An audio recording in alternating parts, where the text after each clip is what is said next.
The three graves stood like accusations against the Arizona sky. Rough wooden crosses, barely more than sticks, lashed together with leather cord, marked the spots where three men lay buried. 3 husbands, 3 wedding nights, 3 hearts that stopped beating before dawn could break over the San Carlos reservation. Nietzsche knelt before the third grave, her massive hands tracing the name carved into weathered pine. Daniel Proud Eagle, 22 years old. Dead, 6 months now. The turquoise necklace she'd given him on their wedding day lay broken in her palm, the stones catching afternoon light like trapped pieces of sky. She was a giant among her people, 6 feet and 1 inch of muscle and bone that had never learned how to be gentle. Her shoulders were broader than most Apache men, her arms thick from 10 years of swinging a pickaxe in the copper mines near Globe. Half Apache, half white, fully cursed. The old shaman White Crow approached slowly. His feet made no sound on the hard-packed earth. He'd been ancient when Nietzsche was born, and somehow he kept living while younger, stronger men fell around him like autumn leaves. "You come here every day," he said. His English was careful, each word selected with precision. "Talking to ghosts will not bring them peace." "I'm not seeking their peace," Nietzsche replied. Her voice was low, almost masculine, roughened by years of breathing copper dust. "I'm trying to understand why I killed them." White Crow settled onto a flat rock, his joints crackling like dry wood in fire. "You did not kill them, child. Your mother's blood killed them. The curse killed them." Nietzsche stood rising to her full height. Even sitting, she'd been taller than the shaman. "Tell me again. About her. About my mother." The old man sighed. He'd told this story 100 times, maybe more. But stories were meant to be told again and again until their truth became as familiar as breathing. "Killer Mountain," he began. And even now, 25 years after her death, the name carried weight. She was the finest warrior our people had. Before the reservations, before the surrender, she killed 12 cavalry soldiers in one battle, 12 men who thought themselves strong. Nietzsche had heard this part before. She waited for what came next. Then came the raid on Black River, 1861, 25 years ago this autumn. The cavalry burned our winter camp, killed the old ones, the children. Your mother fought like a mountain lion, but there were too many. White Crow's eyes went distant, seeing things Nietzsche could only imagine. An officer took her, a man with hair the color of sunset fire and eyes like winter sky. Pale eyes, cold eyes. He kept her for 3 months in the fort as his prize, his possession. The shaman spat the words like poison. "When she finally escaped, she was carrying you." Nietzsche's jaw tightened. She'd been born from violence, conceived in captivity. Her very existence was a wound that never healed. "She made it back to our people," White Crow continued. "Pregnant, starving, half dead from the journey. But Killer Mountain was strong, stronger than any woman I'd ever known. She survived long enough to give birth in a cave in the Pinal Mountains, alone, in the dark, with no one to help her." The shaman's voice dropped to barely a whisper. "But the birth broke something inside her. Too much blood, too much damage. I found her 2 days later following the cries of a newborn. You were still alive, nursing from a dead mother's breast." Nietzsche had no memory of this, of course, but the image haunted her anyway. An infant lying next to a corpse too young to understand that the warmth was fading, that the milk had stopped flowing. "Before she died," White Crow said, "your mother whispered words, a prayer, a prophecy, a curse. I heard them from her own lips when I prepared her body for burial." He looked up at Nietzsche with eyes that had seen too much. She said, "This child will be stronger than any man who walks the earth, but that strength will be her punishment. Any man who loves her will die from the force of that love. She will be alone, always alone, because her touch brings death." The wind picked up, carrying dust across the graves. 3 husbands, Nietzsche said flatly. 3 good men, all dead within hours of our wedding night. "The first was young," White Crow acknowledged. "Thomas Running Deer. His heart was weak, we did not know." "He was smiling when he died," Nietzsche said. "I remember his face, like he'd seen something beautiful right before the end." The second James bent arrow was stronger, a warrior. He lasted longer. 5 minutes, Naichi said bitterly. The doctor said his heart literally exploded. They had to stuff his chest with cotton for the burial. And the third, White Crow gestured to the fresh grave. Daniel Proud Eagle, small like you wanted, gentle. You thought maybe if you were careful, if you held back. I crushed 3 of his ribs just holding him, Naichi whispered. I didn't even know I was squeezing that hard. I was trying to be gentle. I was trying so hard. She turned away from the graves, her vision blurring. She refused to cry. Tears were weakness, and she'd been taught since childhood that she couldn't afford weakness. Not when you were already too much. Too big, too strong, too Apache for the whites, too white for the Apache. The Indian agent came yesterday, White Crow said, changing the subject. He's bringing men from town, white men looking to hire Apache labor for their ranches and mines. I won't go back to the mines, Naichi said immediately. No, these are different. Farm work, building. One man specifically asked about you. Naichi's head snapped around. Who? A rancher. Captain somebody. Wade, I think the agent said. Elijah Wade. The name meant nothing to Naichi, but White Crow's expression was strange, guarded. You know this man? I know of him, the shaman said carefully. Former cavalry officer, fought against our people in the campaigns of 76 and 77, but he reported his own commander for war crimes, got the man dishonorably discharged, then Wade himself left the service. A soldier, Naichi said, her voice hard. A former soldier, now just a man with a small ranch and no one to help him work it. White Crow stood slowly, his old bones protesting. The agent says he needs someone strong, someone who can do the work of 3 men. He specifically asked if there were any Apache women who fit that description. And the agent told him about me. The agent told him about the woman who can bend horseshoes with her bare hands, the woman who pulled a loaded ore cart out of a collapsed mine tunnel by herself, the woman who is too strong for this world. Naichi felt something cold settle in her stomach. Another man wanting to use her strength. Another person who saw her as a tool, a beast of burden, something less than human. When does he come? Tomorrow. Noon. Naichi looked back at the 3 graves one final time. The sun was setting, painting the crosses in shades of blood and gold. 3 good men who'd wanted her. 3 good men she'd killed with wanting them back. I'll see him, she said finally, but I won't marry again. Never again. White Crow nodded slowly. Perhaps this Captain Wade will offer you something different. Perhaps he is wise enough not to ask for what you cannot give. The shaman walked away, leaving Naichi alone with her dead husbands and the approaching darkness. That night in her small dwelling on the edge of the reservation, Naichi sat by the fire and studied her hands. They were enormous, scarred from mine work and farm labor, calloused thick as leather. She could bend iron bars, lift weights that broke grown men's backs, crush bone without meaning to. These hands had held 3 dying husbands.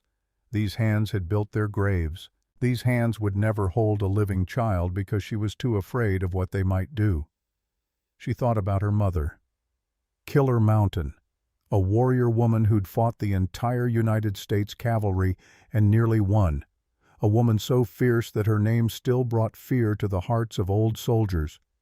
And yet in the end, Killer Mountain had been defeated not by bullets or blades, but by the simple act of giving birth. Naichi had inherited her mother's strength, but not her courage. Killer Mountain had died bringing life into the world. Naichi could only bring death. Tomorrow she would meet this Captain Wade, this former soldier who fought her people and then betrayed his own kind. She would listen to his offer. She would look him in the eyes and see if he was like all the others who saw her as monster or miracle curse or commodity. And if he asked her to marry him, she would refuse. She had learned that lesson 3 times over. The fire burned low. Outside coyotes called to each other across the desert. Naichi wrapped herself in a thin blanket and tried to sleep, but sleep wouldn't come. It rarely did anymore. Every time she closed her eyes, she saw their faces. Thomas, James, Daniel, all smiling, all dying, all killed by love. Noon the next day came too quickly. Naichi stood near the Indian agent's office, a squat adobe building that represented the federal government's presence on the reservation. A small crowd had gathered. Apache men and women desperate for any kind of work, any chance to earn money or goods in a place where both were scarce. The Indian agent, a sweaty man named Morrison with a face like unbaked bread, stood on the porch calling out names. Most of the whites who'd come to hire looked nervous, uncomfortable, surrounded by people they'd been taught to fear and hate. But one man stood apart from the others. Naichi saw him immediately, not because he was large or imposing. He wasn't. He stood perhaps 5 feet 10 inches average height for a white man. His hair was gray premature silver that suggested he'd aged faster than his years warranted. He wore simple rancher's clothes, faded denim, and a work shirt that had been mended more than once. But it was his eyes that caught her attention. Gray eyes, storm cloud eyes, and in them something she recognized because she carried it herself. Emptiness. This was a man who'd already died inside. He was just waiting for his body to catch up. "Naichi," Morrison called out. "Step forward." She moved through the crowd. People parted for her automatically the way they always did. Fear disguised as respect. The gray-eyed man watched her approach. His expression didn't change. No shock at her height, no disgust at her mixed blood. No fear of her obvious strength. He simply observed, taking her measure the way a carpenter might study a piece of wood before deciding how to cut it. "This is her," he asked Morrison. His voice was quiet but carried clearly. A voice used to giving orders and having them followed. "This is Naichi, yes sir, Captain Wade. Strongest worker on the reservation, maybe the strongest in the whole territory." Morrison's voice had an oily quality like he was selling livestock. "She can outwork any 3 men. Done mine labor for 10 years. Never complains. Never—" "I'd like to speak with her alone," Wade interrupted. Morrison blinked. "Sir, alone. Is there somewhere private? Well, I suppose you could use my office, but thank you." Wade walked toward the office door without waiting for permission. After a moment's hesitation, Naichi followed. Behind her she could feel the stares of everyone in the crowd. Speculation. Judgment. Fear. Inside the cramped office, Wade closed the door and leaned against Morrison's desk. For a long moment he said nothing, just looked at her with those empty gray eyes. Finally, Naichi broke the silence. "You want someone to work your ranch?" "Yes." "Heavy labor, building, hauling, things a normal woman couldn't do?" "Yes." "You know about me, about my husbands." Wade's expression flickered. Something passed behind his eyes, too quick to read. "I heard the stories." "And you're not afraid?" "Of what? Your strength?" He almost smiled. "Almost. I've been shot twice, stabbed once, and kicked by a horse that broke 4 of my ribs. If I survived all that, I figure your handshake won't kill me." Naichi studied him more carefully. Now she could see the scars, a thick one running from his left shoulder down under his collar, smaller ones on his hands and forearms, the slightly uneven way he stood favoring his left leg. "You were cavalry," she said. "Was. 10 years ago. I'm just a rancher now." "You fought against my people." "I did, and I regret it every day of my life." He said it simply, without drama or pleading, just fact. "I followed orders I knew were wrong because I was a coward. Good men died on both sides because of orders from men who didn't care about anything except land and politics." "Why did you leave?" Wade was quiet for a moment. When he spoke, his voice was even softer than before. "My commander led a raid on a peaceful Apache village. Women, children, old people. He said they were hiding warriors supplying the resistance. They weren't. They were just families trying to survive." He paused. "I reported him, testified against him at his court-martial. He was dishonorably discharged. 2 months later, a group of Apache warriors attacked my home in retaliation, killed my wife, killed my 6-year-old son." Naichi felt something twist in her chest. "And you blame my people?" "No." Wade met her eyes directly. I blame myself.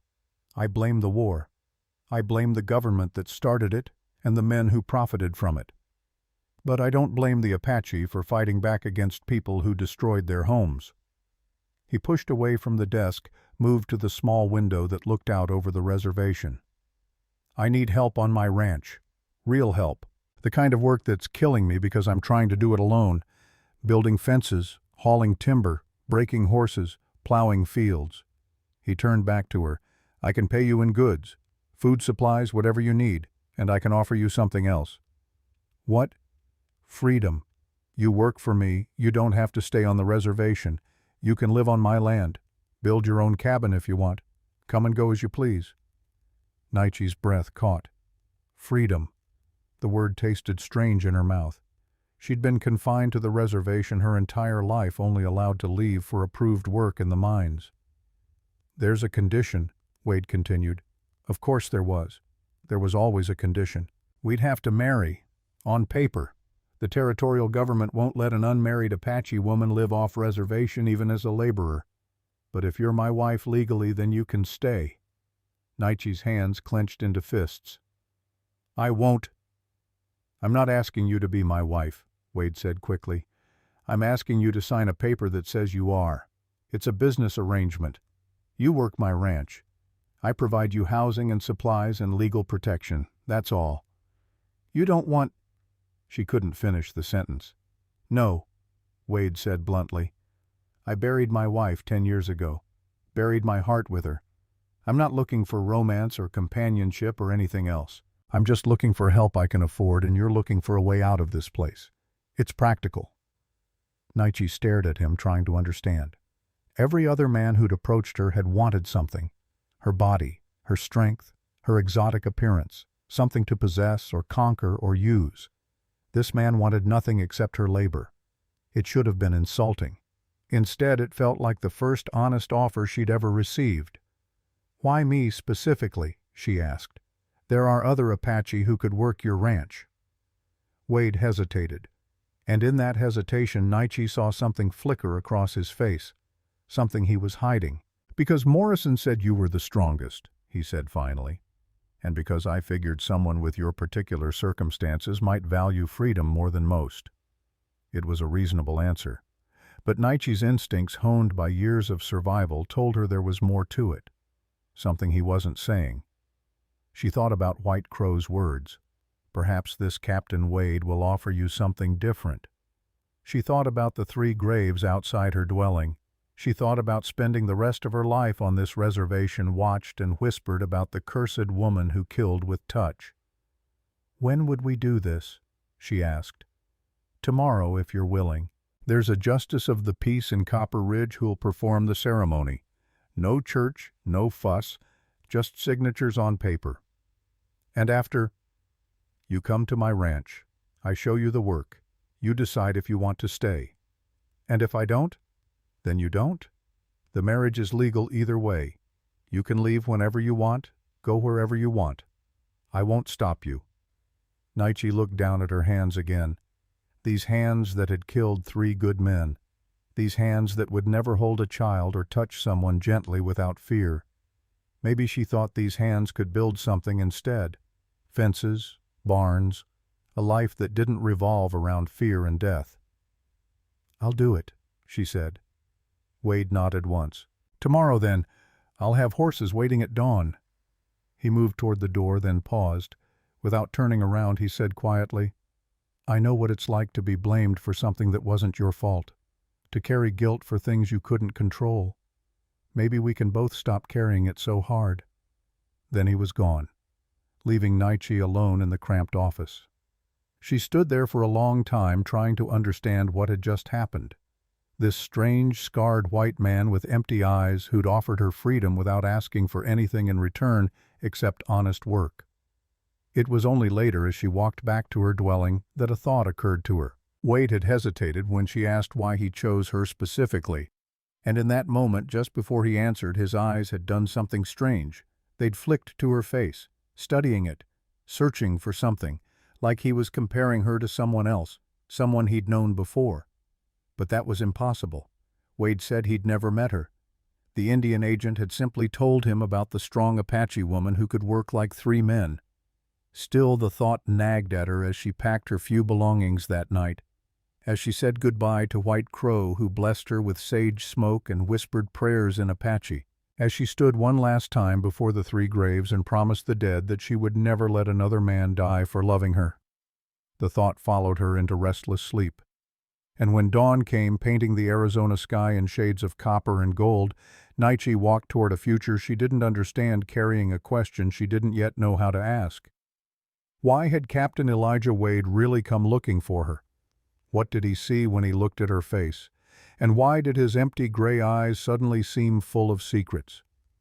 The journey to Copper Ridge took 4 hours on horseback. Nietzsche rode a massive draft horse, the only animal on the reservation strong enough to carry her weight without complaint.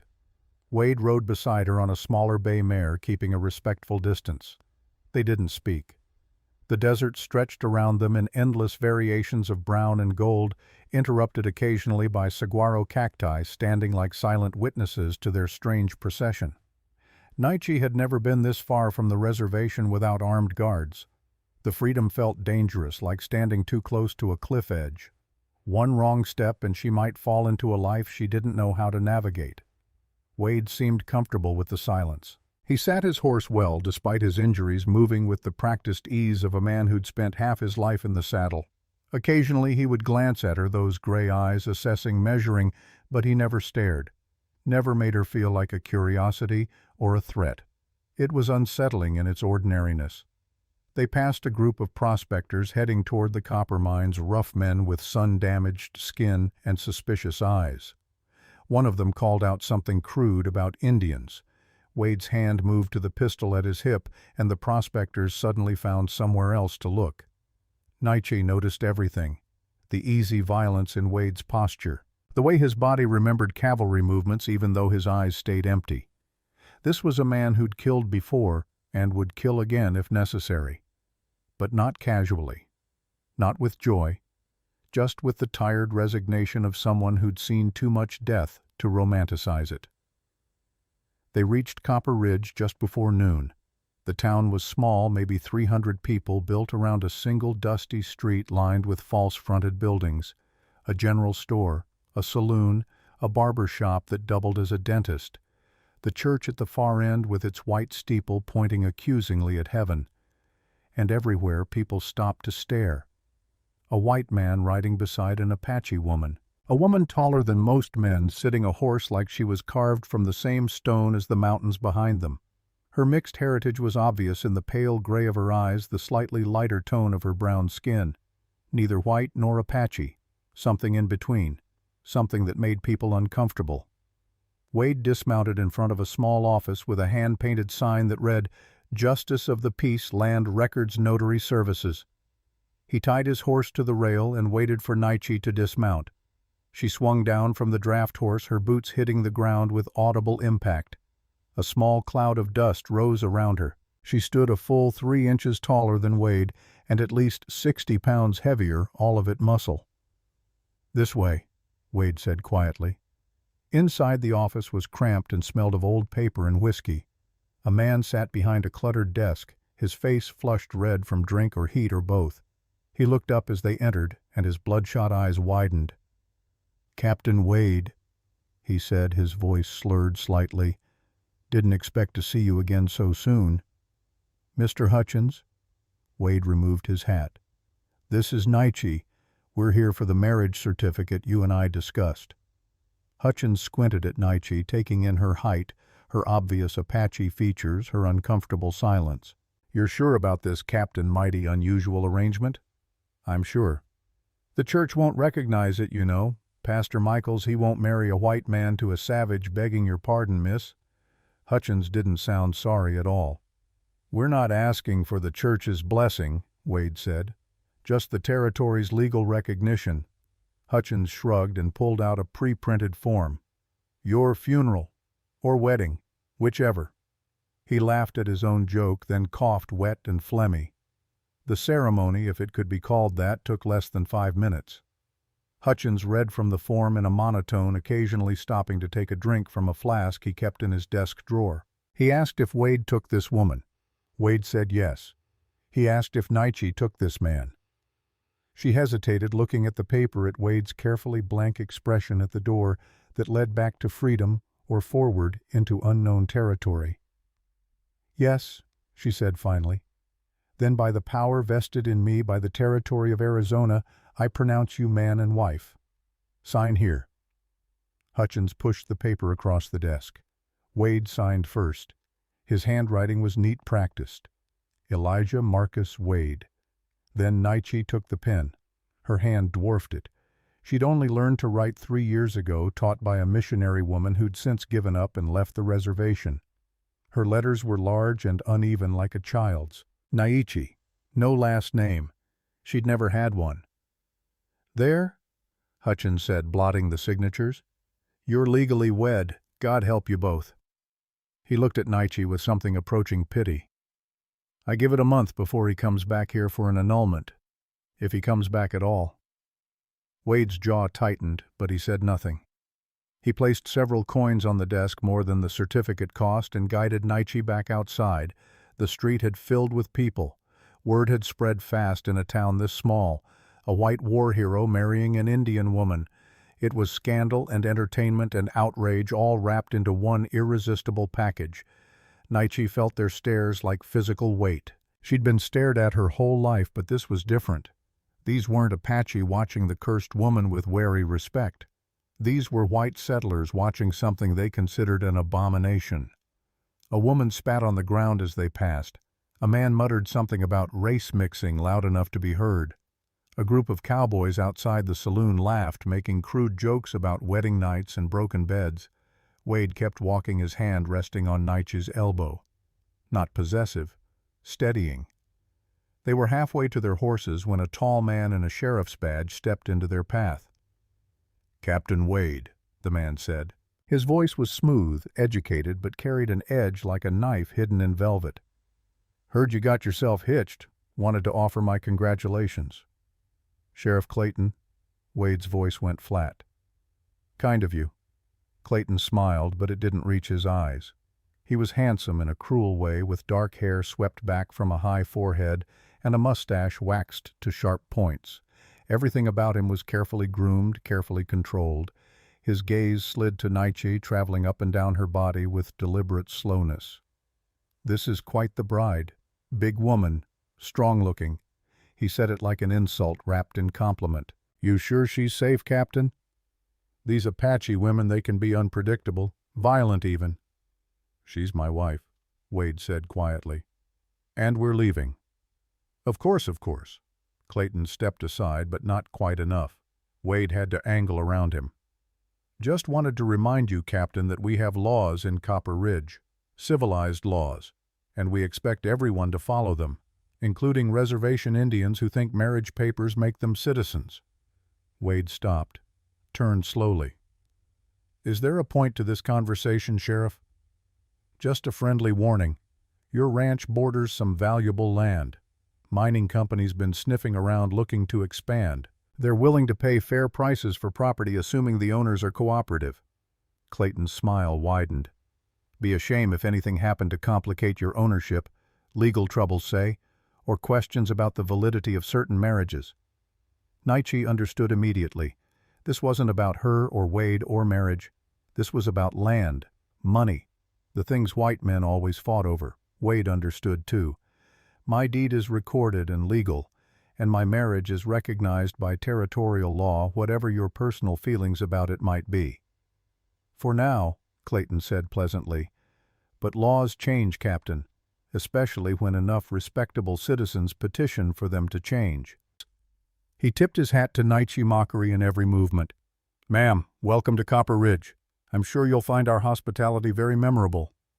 He walked away, boots clicking on the wooden sidewalk. Wade stood silent for a moment, watching Clayton's back. Then he turned to Naichi. Let's go home. Home. The word felt foreign in her mouth. She'd never had a home, only places she was allowed to exist. They rode out of Copper Ridge in silence, but this silence felt different from the morning's quiet. This silence was tight with tension, with unspoken warnings, with the knowledge that they'd made enemies before they'd even begun. Wade's ranch appeared in the late afternoon light like a promise half-kept. It sat in a small valley between two ridges protected from the worst of the desert winds. The main house was modest wood and adobe with a covered porch and a stone chimney. Behind it stood a barn that leaned slightly to the east, its roof patched with mismatched boards. Corrals held a few horses and perhaps a dozen cattle. Fields stretched out, some planted with struggling corn, others lying fallow. It was small, poor by white standards, but to Naichi, who'd spent her entire life in a canvas and stick dwelling, it looked substantial, real. "It's not much," Wade said, the first words he'd spoken since leaving town. "The barn needs work. Fences are falling down in places. The well is good, but the irrigation ditches need to be redug. There's about 80 acres total, but only 20 are usable right now." He dismounted and began unsaddling his horse. Naichi did the same, her movements efficient despite her size. "You'll stay in the barn," Wade continued. "I fixed up the tack room, put in a bed, a stove, some shelves. It's small but private." He paused, not looking at her. "The house is mine. You're welcome to eat meals there, use the kitchen when I'm not around, but your space is the barn. That was the agreement." "I understand." Wade finally looked at her. "I know what people in town were saying, what they were thinking. This isn't that. This is work, a business arrangement.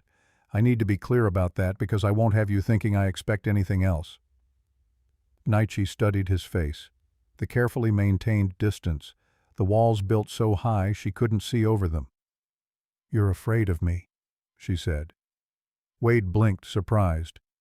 "No? You're afraid of what people will think if you're kind to me, if you treat me like a person instead of a worker. That's not... I've been feared my whole life, Captain Wade.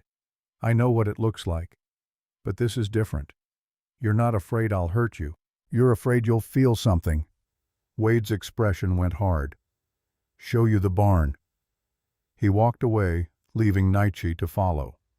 The tack room had indeed been converted into a small living space. A narrow bed with a worn quilt, a pot-bellied stove with wood stacked beside it, shelves holding a basin, a pitcher, a few dishes.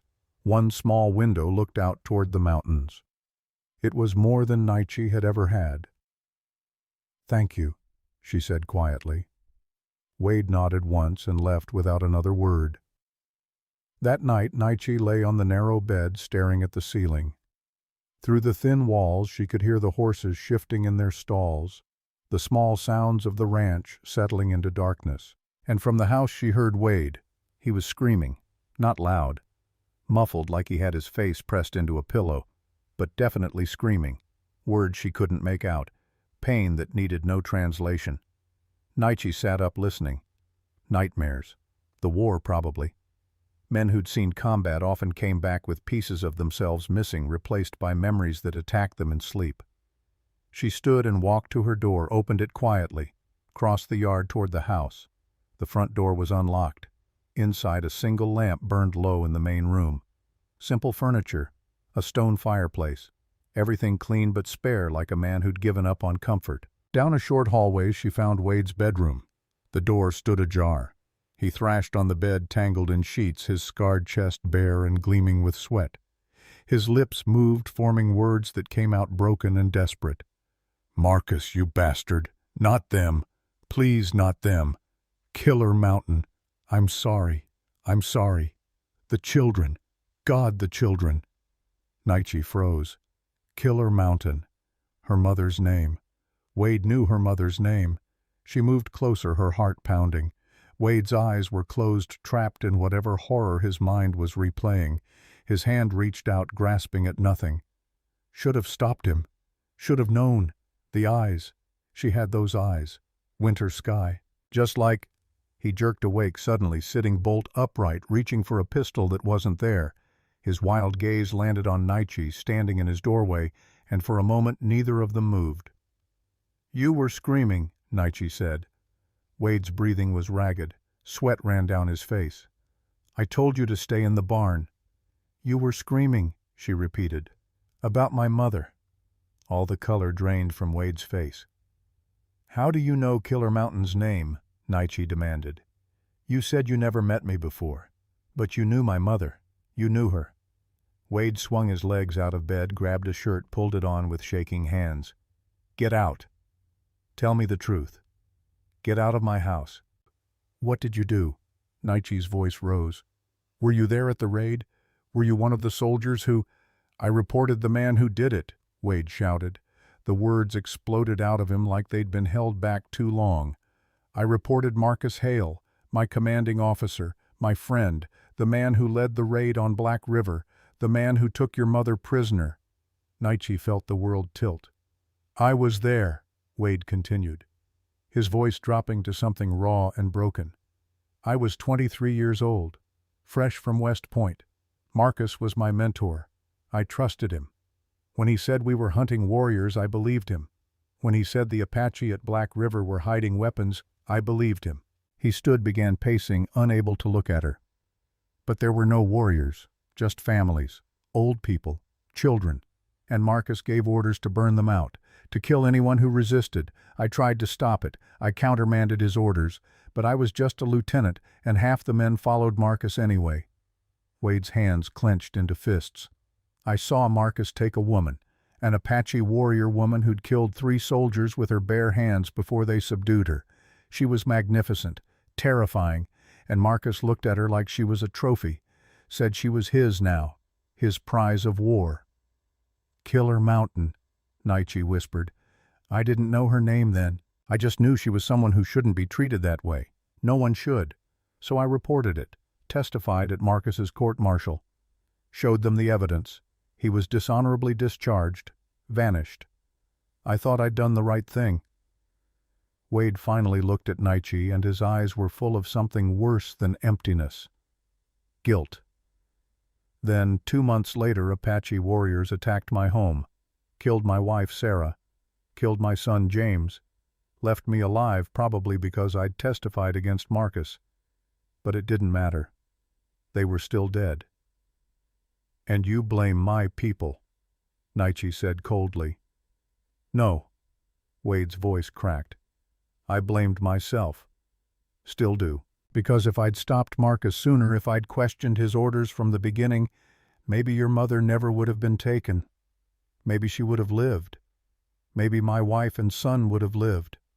Maybe 100 people on both sides would still be alive. He sank back onto the bed, suddenly looking every one of his 44 years. When I saw you at the reservation, he said quietly, I recognized your eyes. Pale gray, winter sky. Marcus had eyes like that, unusual, distinctive, and I knew you had to be her daughter, his daughter. The words hung in the air like smoke. You married me because of guilt, Naichi said. Because you think you owe my mother a debt. I married you because you deserved a chance, Wade corrected. Because you were trapped on that reservation, cursed and feared because of a war you had no part in.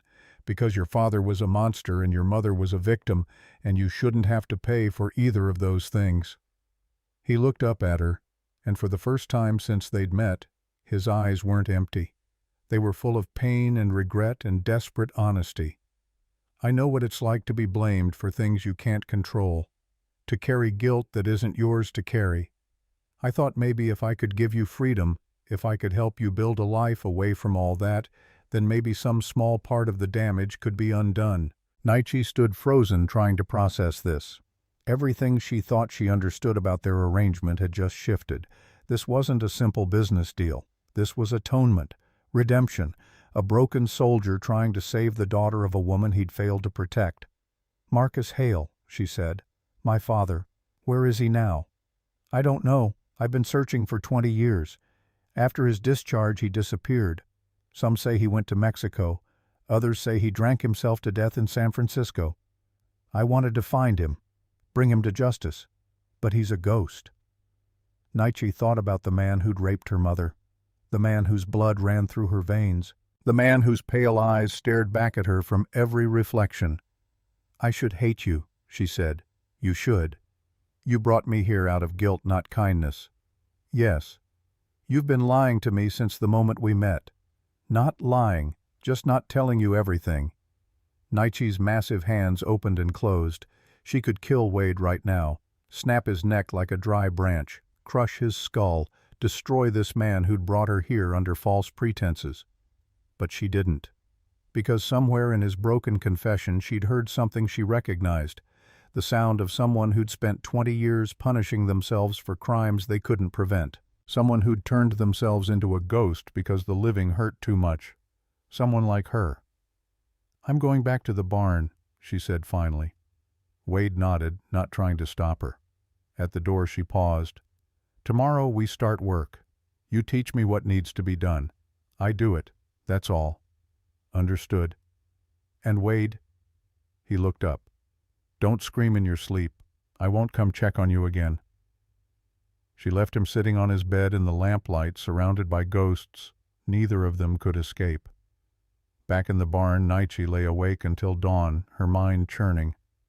Everything had changed, and nothing had changed. She was still the cursed daughter of violence, still too strong, too much, too dangerous to love. But now she knew the truth. Captain Elijah Wade hadn't come looking for a worker. He'd come looking for redemption in the form of a half-Apache woman who reminded him of his failures. And Naichi, who'd spent her entire life being used by people, couldn't decide if that made Wade better or worse than all the others. Outside, the Arizona sky began to lighten. A new day on a new ranch with a new name that wasn't really hers. Mrs. Elijah Wade. The woman who killed with touch, married to the man who killed with orders. Two people bound together by guilt and ghosts, trying to build something real from the wreckage of their pasts. It shouldn't work. But maybe, Naichi thought as sleep finally took her, maybe broken pieces could fit together in ways that whole things never could. 3 months passed like water through cupped hands. Naichi woke before dawn each morning, her body trained by years of mine work to rise when darkness still pressed against the windows. She dressed in clothes Wade had provided, men's work pants and shirts that fit her better than any woman's dress ever had.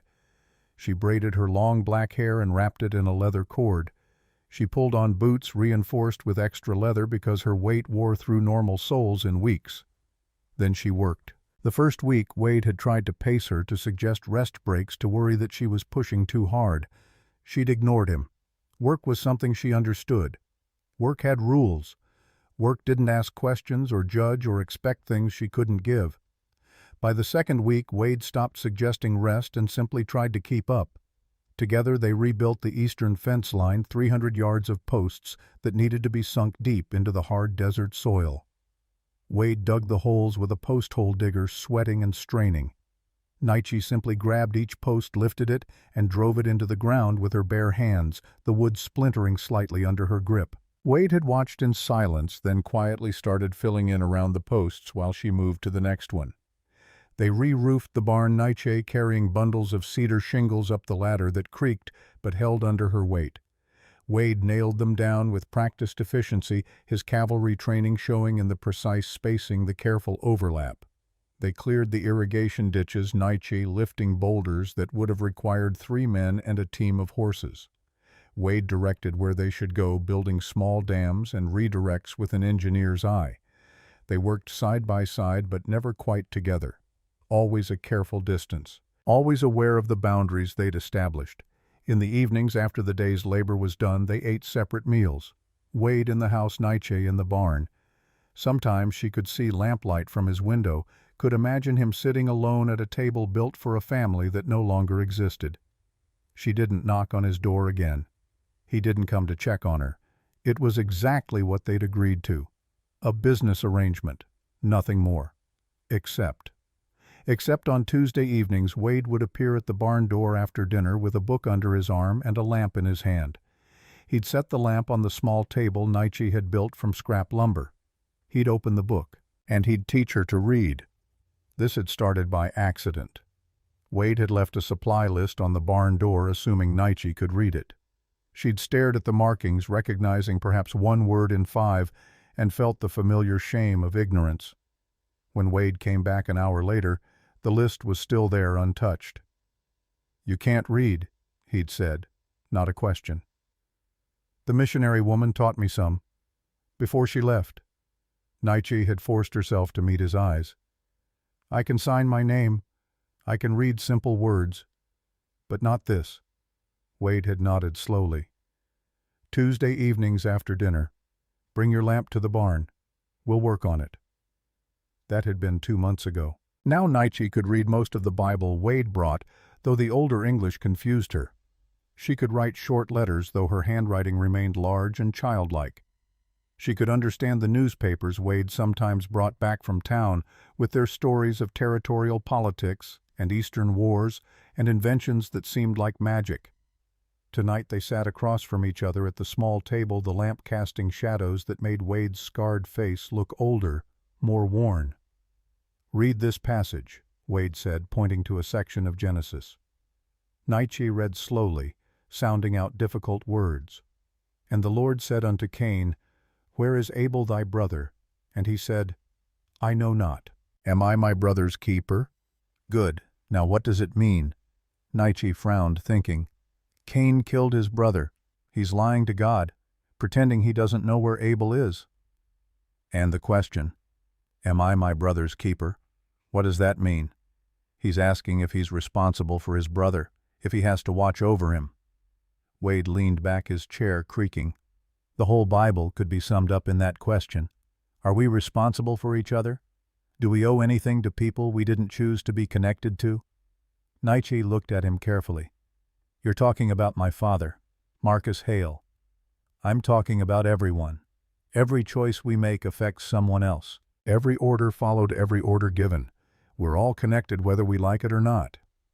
You think you're responsible for what he did to my mother. I think I had a chance to stop him, and I didn't take it soon enough. Wade's fingers drummed against the table. I was young. I trusted him. I believed the stories about savage Indians who needed civilizing. I didn't question until it was too late. Nietzsche closed the Bible. My mother killed 12 soldiers. Did you know that? I heard. White Crow told me she laughed while she did it.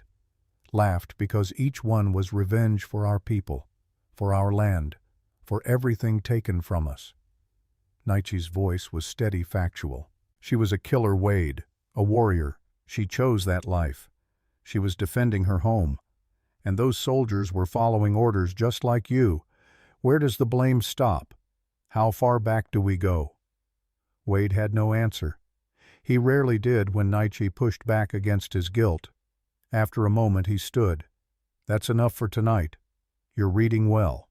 Better than most cavalry recruits I knew? Wade. Nietzsche waited until he looked at her. Why do you keep teaching me this wasn't part of our arrangement? He paused at the door. Because you asked. I didn't ask. You offered. You wanted to learn. That's the same thing. He shifted the lamp to his other hand. Besides, a woman should be able to read her own marriage certificate, know what she signed. He left before she could respond. Nietzsche sat alone in the lamplight, thinking about the marriage certificate filed in Copper Ridge, thinking about the name she'd signed, thinking about the careful distance Wade maintained, always teaching, never touching, always present, but never close. It was safer this way. She knew that. 3 dead husbands proved that her touch brought death. But sometimes late at night she wondered what it would be like to touch someone without fear, to hold without crushing, to love without killing. The thought always led back to the same place. The 3 graves outside her old dwelling, the broken turquoise necklace, the memory of Daniel Proud Eagle's smile as his heart stopped. She blew out the lamp and lay down in the darkness, listening to the desert wind howl around the barn's corners. The next morning brought visitors. Nietzsche was working in the south pasture, digging a new water trough when she heard horses approaching. She straightened her hand instinctively, moving to the knife she wore at her belt. Old habits from the reservation where strangers rarely meant anything good. Wade emerged from the barn, walking toward the riders with his hand resting on his pistol. Not threatening, just ready. 3 men on horseback stopped at the property line. The one in front wore a deputy's badge that caught the morning sunlight. Beside him rode Sheriff Clayton, his mustache waxed to perfect points, his smile sharp as broken glass. "Morning, Captain Wade," Clayton called out. Thought we'd ride by, see how you and your new bride are settling in. Wade didn't move closer. What do you want, Clayton? Just being neighborly, making sure everything's legal and proper. Clayton's gaze found Nietzsche across the pasture. That her, the Apache woman. My, she is a big one, isn't she? Like a horse. A very large horse. The deputy laughed. Nietzsche felt heat rise in her chest, but she kept her expression neutral. She'd heard worse. She'd been called worse. Wade's voice went cold. State your business or leave my property. Now, Captain, no need for hostility. I'm just doing my job. See, we've had some complaints from concerned citizens. Folks worried about having a reservation Indian living among civilized people, especially one with her particular history. History. 3 dead husbands, Captain. 3 men who didn't survive their wedding nights with this woman. Makes a person wonder if she's dangerous, if she might be a threat to the community. Wade took a step forward. She's my wife. She lives on my land. She's committed no crimes in this territory. You have no authority here. Clayton's smile widened. Actually, Captain, I do. There's a territorial statute, little known but very clear, that allows for the detention of Indians deemed dangerous to public safety, even married ones, especially if there's evidence of violence. There's no evidence of anything except bad luck and gossip. 3 dead men isn't gossip. It's a pattern. Clayton pulled a folded paper from his jacket. I have a petition here signed by 20 respectable citizens of Copper Ridge requesting that your wife be evaluated by a territorial judge to determine if she poses a danger. Until that evaluation, she needs to be held in protective custody. Protective custody? Wade's laugh was bitter. You mean jail? I mean a safe place where she can't hurt anyone while we determine the facts. Nietzsche walked toward them slowly, her boots crushing dried grass with each step. All 3 men tensed as she approached, hands moving toward weapons. She stopped 10 feet away, close enough to be heard, far enough not to seem threatening. I killed no one, she said quietly. My husbands died because their hearts were weak. The doctors said so. The doctors said their hearts stopped, Clayton corrected. They didn't say why. And 3 hearts stopping in the exact same circumstances, well, that's mighty suspicious. It's a curse, Nietzsche said flatly. An Apache curse. You believe in those, Sheriff. You believe in magic. Clayton's expression flickered with uncertainty. Then he laughed too loud. I believe in facts, and the fact is you're dangerous. Everyone knows it. Everyone says so. Everyone's a coward, Wade said. Afraid of what they don't understand, afraid of someone stronger than them, afraid of facing their own prejudices. Careful, Captain. You're starting to sound like an Indian lover. That won't sit well with folks. I am an Indian lover, Wade said coldly. I married one, and if you try to take her, you'll have to go through me first. The deputy's hand moved to his pistol. Clayton held up a hand, stopping him. No need for that kind of talk. We're all civilized men here. Clayton folded the petition and tucked it back in his jacket. I'll give you 1 week, Captain. 1 week to bring her in voluntarily for evaluation. If you don't, I'll come back with a warrant and enough men to make sure she comes whether you like it or not. She's not going anywhere. Then you're obstructing justice. That's a crime even for war heroes. Clayton turned his horse. 1 week, Captain. Think about it. Think about whether one Indian woman is worth losing everything you've built here. They rode away, dust rising behind them like smoke. Wade and Nietzsche stood in silence, watching them disappear over the ridge. They'll come back, Nietzsche said. I know. With more men, more guns. I know. You should let me go. Let me return to the reservation. It would be easier. Wade turned to look at her, his gray eyes sharp. Would you be safe there? Or would they just find another reason to come after you? Nietzsche had no answer. She knew the truth. There was no safety for someone like her. Not on the reservation, not off it, not anywhere. We have a week, Wade said. A lot can happen in a week. That afternoon, Wade rode to town alone. He told Nietzsche he was buying supplies, but she knew better. He was looking for allies, looking for anyone who might stand with them against Clayton and his petition. She continued working, digging the water trough deeper than necessary, her hands welcoming the pain of blisters forming and breaking and forming again. Pain was honest. Pain didn't lie or manipulate or threaten. The sun was setting when Wade returned, his face grim. "Well?" Nietzsche asked. "Most people won't talk to me. The ones who will say Clayton's got half the town convinced you're dangerous, that you used witchcraft to kill your husbands, that you're planning to kill me next and steal my land." Wade dismounted heavily. "The mining company's backing him, offering money to anyone who'll sign the petition. They want this land and they'll use you to get it." "So we're alone." "Not entirely."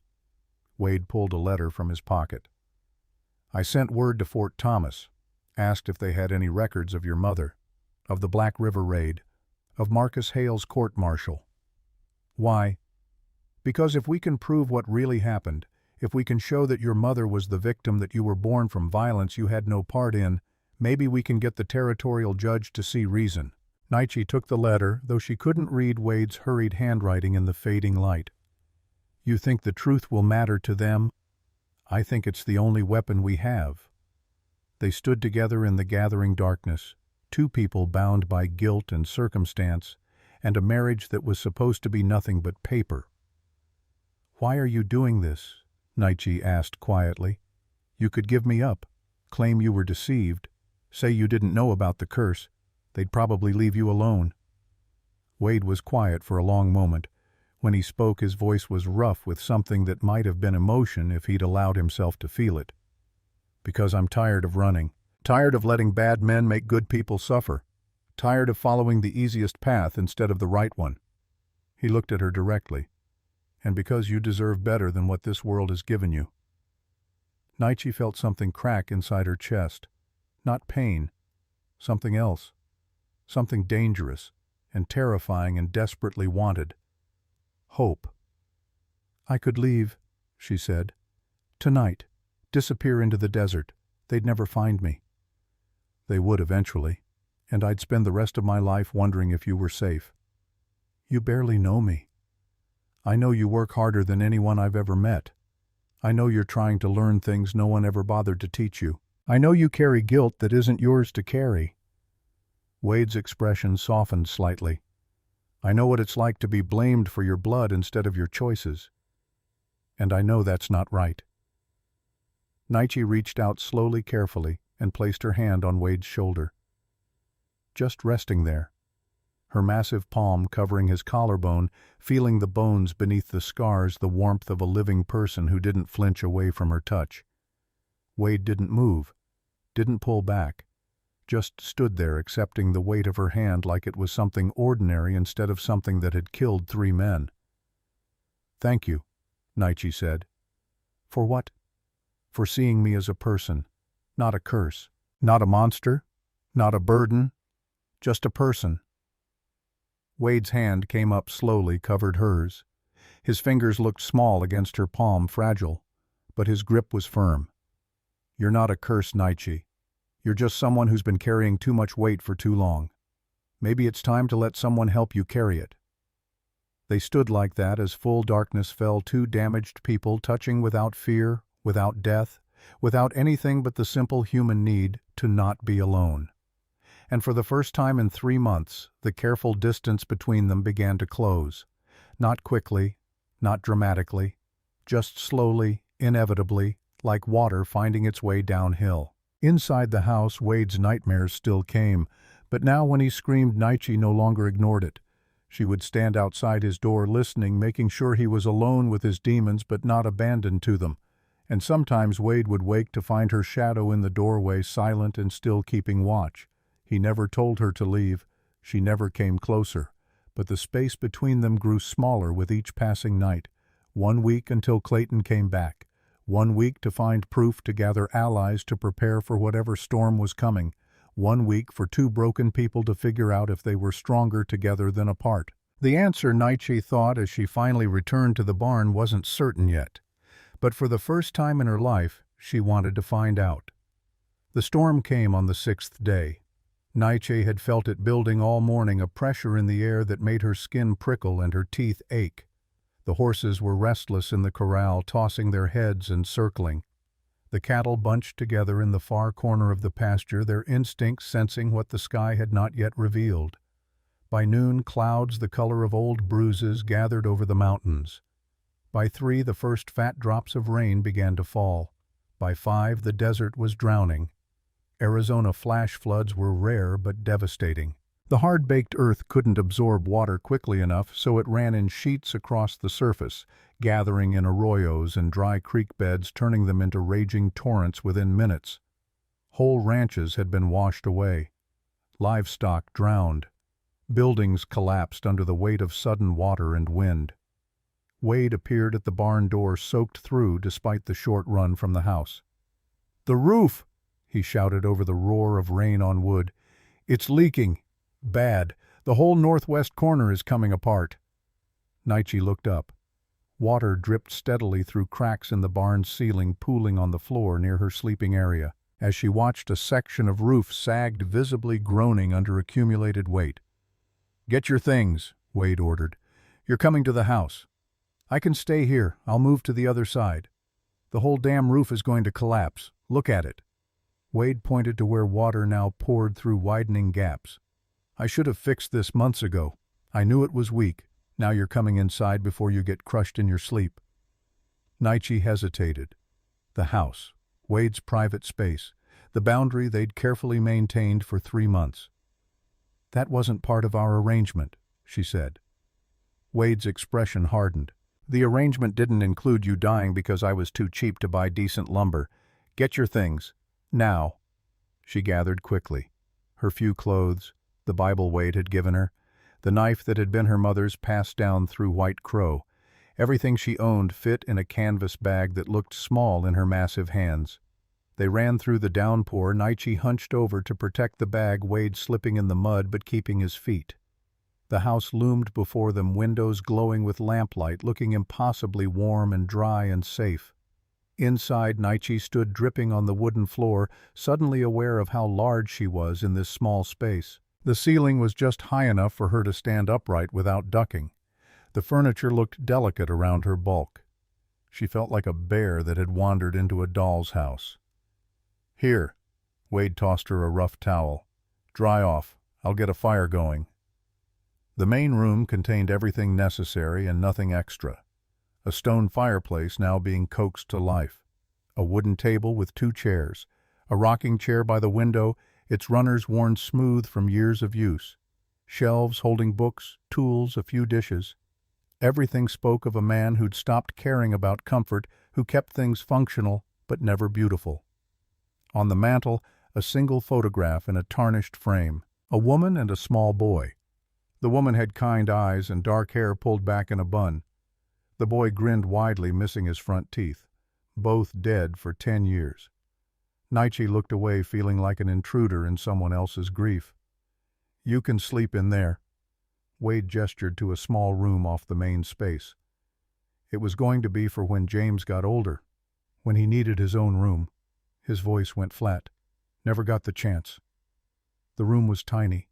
A narrow bed, a chest of drawers, a window facing east.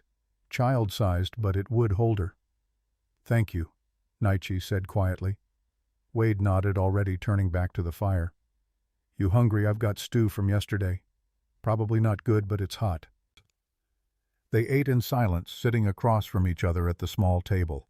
The storm hammered against the windows, wind screaming around the corners of the house. Outside, something metal tore loose and went clattering into the darkness. "The horses are secure," Wade said, more to himself than to her. "Cattle are in the high pasture, they should be fine.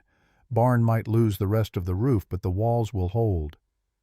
"You're talking to keep from thinking," Nietzsche observed. Wade's spoon paused halfway to his mouth. "What?" "You do that. When you're nervous or uncomfortable, you talk about practical things, the ranch, the work, things you can control. And what do? "I stopped talking entirely." Wade almost smiled. "Almost." "We're a pair, aren't we?" One who talks too much, one who doesn't talk enough. Is that what we are, a pair? The question hung in the air between them, heavy as the storm outside. Wade set down his spoon carefully. I don't know what we are, Naichi. We're legally married, but we're not husband and wife. We're business partners, but we're something more than that. We're two people trying to survive in a world that doesn't want either of us. The world wanted you once. War hero. Cavalry captain. The world wanted what I could do for it. Kill Indians. Protect settlers. Enforce the government's will. When I stopped being useful that way, when I started asking questions, the world decided it didn't need me anymore. Naichi considered this. White Crow says the world is always balanced. For every person who takes, there must be someone who gives. For every killer, a healer. For every curse, a blessing. Your shaman is an optimist. He survived 80 winters. That makes him a realist. Thunder cracked directly overhead so loud the dishes rattled on the table. The lamp flickered. For a moment they sat in near darkness before the flame steadied. Tell me about them, Naichi said suddenly. Your wife, your son, not how they died, how they lived. Wade's face went very still. Why? Because this house is full of ghosts. I can feel them. They're in every corner, every piece of furniture. You've built a shrine to dead people and you're living in it like a grave. Naichi leaned forward. Tell me something about them that made you happy. Before, when happiness was still possible. Wade was quiet for so long, Naichi thought he wouldn't answer. Then slowly his voice emerged rough with disuse. Sarah sang, all the time, while she cooked, while she cleaned, while she worked in the garden.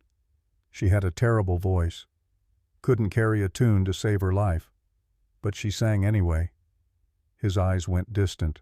James would cover his ears and run around the house yelling, make it stop, make it stop. And she'd chase him singing even louder, and he'd be laughing so hard he could barely run. Naichi could see it.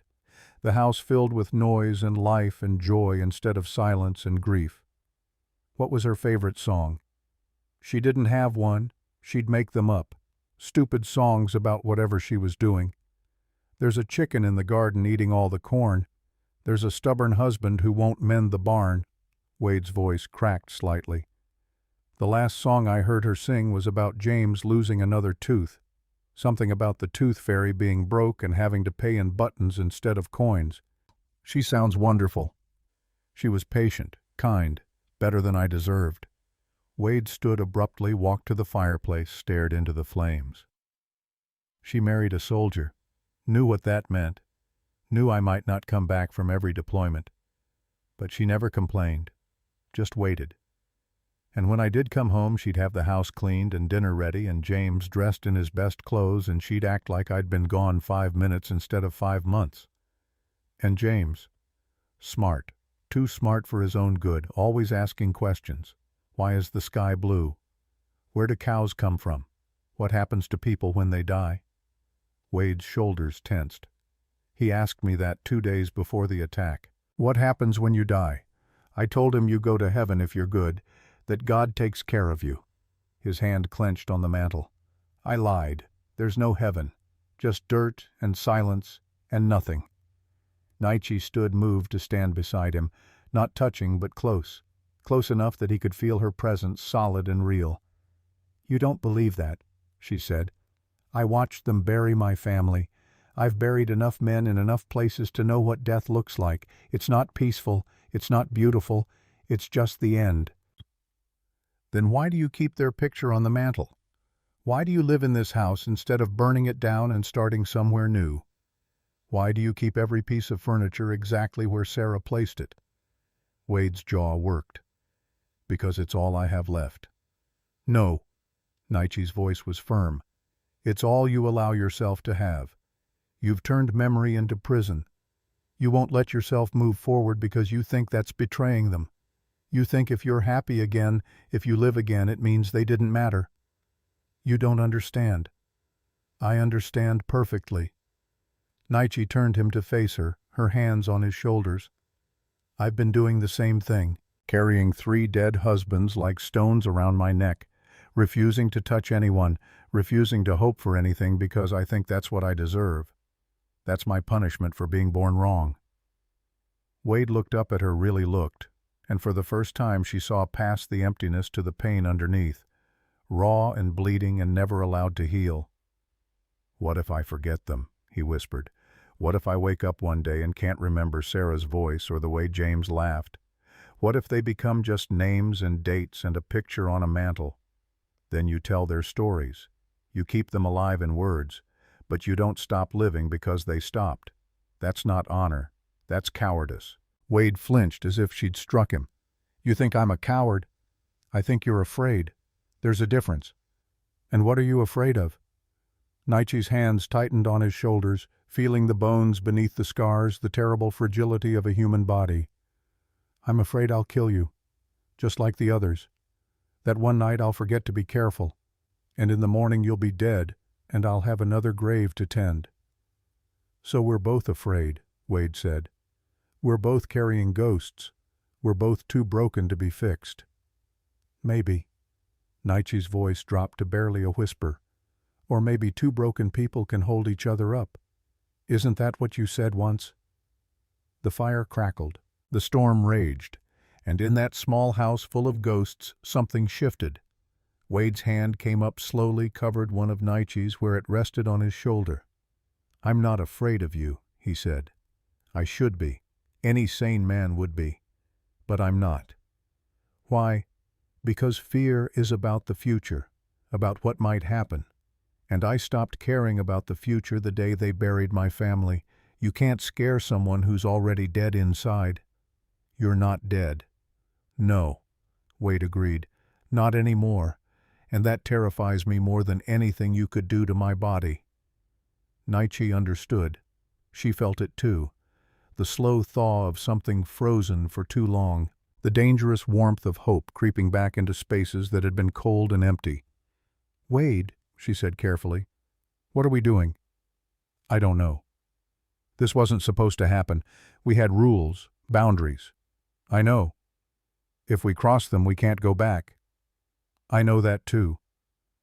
Thunder rolled across the sky, closer now, the storm centered directly over them. The lamp flickered again. This time it went out entirely, plunging them into darkness broken only by firelight. In the shadows, Nietzsche could barely see Wade's face, but she could feel his breathing quick and uncertain, could feel his hand still covering hers, warm and alive and trusting. "Tell me to stop," she said. "Tell me to go to the other room and close the door, and tomorrow we'll pretend this didn't happen." Wade was quiet for a long moment. Then, "I'm tired of pretending. Tired of living half a life because the whole thing hurts too much. Tired of being alone in a house full of memories that can't hold me when I wake up screaming." He turned fully to face her, had to tilt his head back to meet her eyes. "I can't promise you forever. I can't promise you safety or certainty or anything except that right now in this moment, I don't want to be alone anymore. And I don't think you do either." Nietzsche felt her heart hammering against her ribs. 3 dead husbands. 3 men who'd loved her and died for it. The curse whispered in her mother's dying breath. But Wade was different. Wade was already broken. Wade had already died inside and somehow survived. Wade wasn't trying to conquer or possess or tame her. He was just asking not to be alone. "If I hurt you," she began, "then you hurt me. People hurt each other all the time. They love and they wound and they survive or they don't. But at least they tried. At least they were brave enough to risk it. I don't know how to be gentle." "Then don't be." Wade's hand moved from hers to her face, fingers tracing the strong line of her jaw. "Be exactly what you are. That's all I'm asking." Nietzsche bent down slowly, giving him every chance to pull away, to change his mind, to remember the 3 graves and the curse and all the reasons this was impossible. He didn't move. Their lips met somewhere in the middle, her bending him, rising on his toes, finding each other in the fire-lit darkness. The kiss was nothing like Nietzsche expected, not violent or desperate or consuming, just soft, careful. 2 people learning the shape of each other's mouths, the taste of breath and possibility.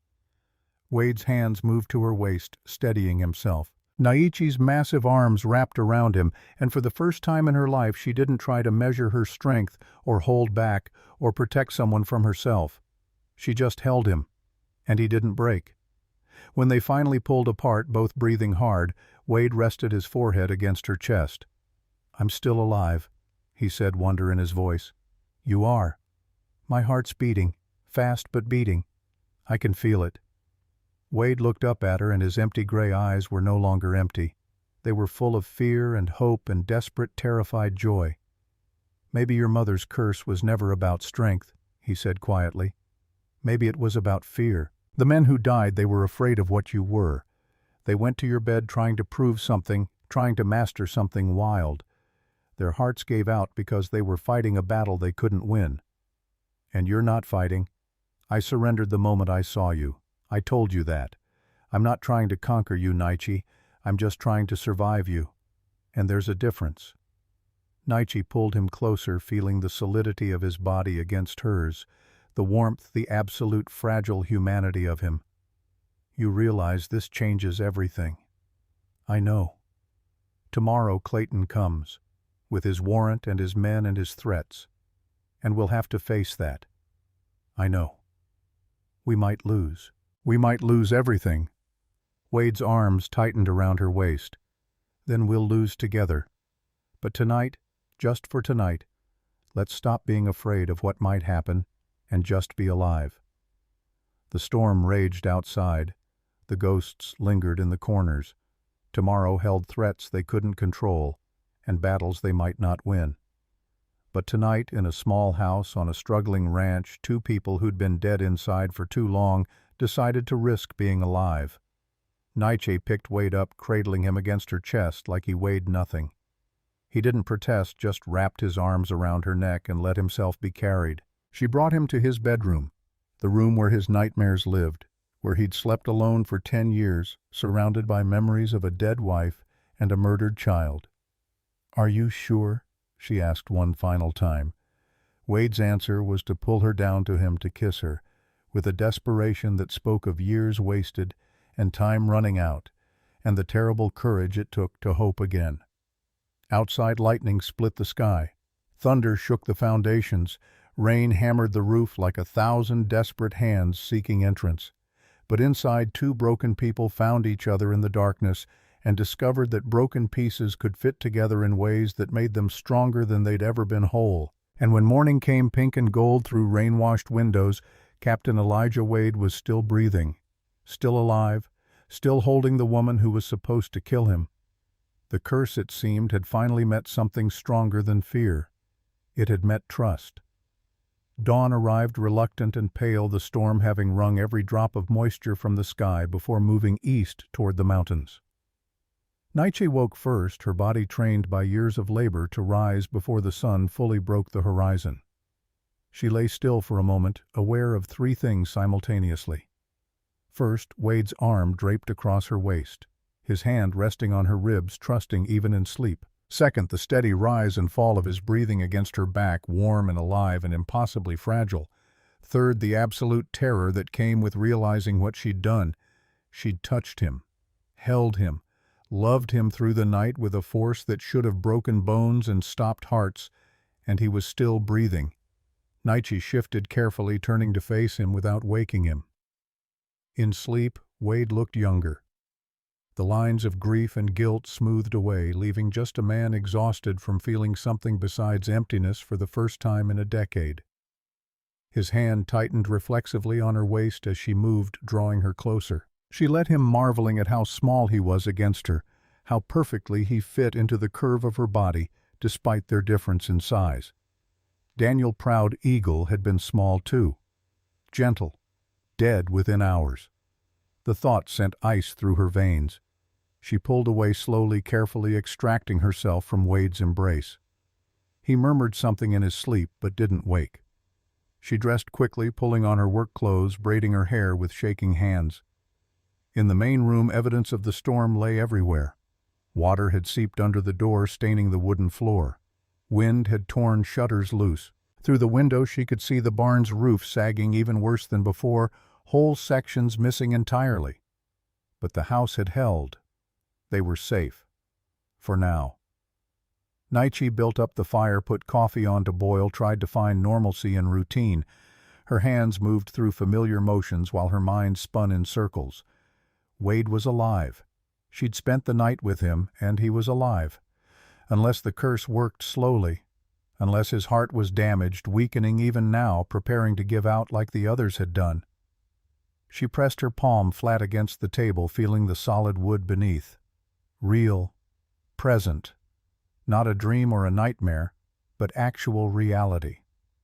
"You're spiraling," Wade's voice made her jump. He stood in the doorway of the bedroom wearing only his trousers, his scarred chest bare in the early light. He looked rumpled and uncertain, and more alive than she'd ever seen him. "I don't know what that means," Naichi said. "It means you're thinking yourself into a panic. I can see it on your face." Wade crossed to the fire, poured 2 cups of coffee, handed her one. "I'm alive, Naichi. Still breathing. Heart still beating. No broken bones, no crushed ribs, nothing. How do you feel?" He smiled, a real smile that transformed his entire face. "Sore in places I forgot I had. Exhausted. Hungry. Happier than I've been in 10 years. He paused, terrified. Of me. Of this. Of caring again. Of having something to lose. Wade set his coffee down, took her free hand in both of his. "But that's different from fear of you. I'm not afraid you'll hurt me. I'm afraid the world will take this away before I've had time to understand what it is." Naichi looked at their joined hands. His small and scarred, hers massive and calloused, impossibly different, impossibly connected. "Clayton comes today," she said. "I know. With his warrant, his men, his threats. I know. We should prepare, board the windows, load the rifles, be ready to defend this place." Wade was quiet for a moment, his thumbs tracing circles on her palm. "Or we could do something they won't expect." "What?" "We could go to them first." Naichi stared at him. "You want to surrender?" "I want to show them there's nothing to be afraid of, that you're not a danger, that we're just 2 people trying to build a life." Wade's expression was determined. "Clayton's counting on us hiding out here, making ourselves look guilty. But if we ride into town together, if we face his accusations head on, we take away his power. They'll arrest me. They'll try. But I requested those military records, remember. They should have arrived by now at the fort. If we can get them, if we can prove what really happened with your mother and Marcus Hale, we can show the judge that you're a victim, not a criminal. You're gambling our lives on paperwork that might not exist. I'm gambling on the truth being stronger than fear." Wade squeezed her hand. "But it's your choice. You want to stay here and fight, we fight. You want to run, we run. Whatever you decide, I'm with you." Naichi thought about the 3 graves on the reservation, thought about a lifetime of being feared and hated and misunderstood, thought about White Crow's words, "The world is always balanced." "We go to town," she said finally, "but we go prepared." They spent the morning making ready. Wade loaded both rifles, checked his pistol, made sure ammunition was distributed between his saddlebags and pockets. Naichi sharpened her mother's knife until it could split hairs, then strapped it to her belt where it would be visible, a warning to anyone who thought size was her only weapon. They ate a simple breakfast, neither speaking much, both lost in private preparations for whatever was coming. As they saddled the horses, Wade paused. "Whatever happens today, I want you to know something." "What?" "Last night wasn't gratitude or pity or guilt. It was choice. I chose you. I'm still choosing you." Naichi felt something warm unfold in her chest. "Even if it means losing everything. Especially then, because what's the point of having everything if you're too afraid to risk it for something real?" They rode toward Copper Ridge side by side, the morning sun climbing behind them, casting their shadows long across the desert floor. The land looked scrubbed clean by the storm colors, brighter air, clearer, as if the world had decided to reset itself overnight. Naichi noticed everything with sharp clarity. The way Wade sat, his horse relaxed but ready. The distant shape of the town growing larger on the horizon. The weight of her mother's knife against her hip. The memory of Wade's body against hers, warm and trusting and alive. If this was the last day of freedom at least, it had been preceded by a night she'd never forget. They reached Copper Ridge just before noon. The town looked subdued, recovering from the storm. Damaged shutters, water-stained walls, a section of the church's white steeple listing to one side. But word of their arrival spread fast. People emerged from buildings gathering along the main street, watching as the war hero and his giant Apache bride rode toward the sheriff's office. Naichi could feel their stares, hear their whispers. Saw mothers pull children behind their skirts. Saw men's hands move to weapons they weren't quite brave enough to draw. Sheriff Clayton stood on the porch of his office, flanked by 2 deputies and 3 rough-looking men Naichi recognized as the mining company's hired guns. Clayton's smile was sharp and satisfied. "Captain Wade," he called out. "Mrs. Wade, how kind of you to save me a trip." They dismounted. Wade kept himself positioned slightly between Naichi and Clayton's men, not hiding her but making clear she wasn't unprotected. "We came to answer your accusations," Wade said calmly, "to face whatever charges you think you have." "Oh, I don't think I have charges. I know I do." Clayton pulled the warrant from his pocket with a flourish. "Naichi Wade, also known as Naichi of the San Carlos Apache, you are hereby ordered to submit to territorial custody pending evaluation of your fitness to live among civilized society." "On what grounds?" Wade demanded. "On the grounds that 3 men have died in her company under suspicious circumstances. On the grounds that multiple citizens have petitioned for her removal. On the grounds that she represents a clear and present danger. To whom she's committed no crimes, threatened no one. She's done nothing but work an honest ranch. With you, her husband." Clayton's smile widened. "Tell me, Captain, how many nights has it been now? 6, 7? I'm surprised you're still alive. But then maybe the curse works slowly. Maybe we'll find you dead in your bed tomorrow just like the others." Murmurs from the gathered crowd, fear and fascination mixing in equal measure. Wade's hand moved to his pistol. "Careful, Sheriff. Is that a threat? In front of all these witnesses?" Clayton gestured to the crowd. "I'm just stating facts. 3 dead husbands is a fact. Your questionable marriage to a known dangerous Indian is a fact. Your ranch sitting on land the mining company wants is a fact." "And there it is," Wade said quietly. "The real reason, the mine, the land. This has nothing to do with justice. Justice is whatever the law says it is, and the law says she comes with me." Clayton's men moved forward.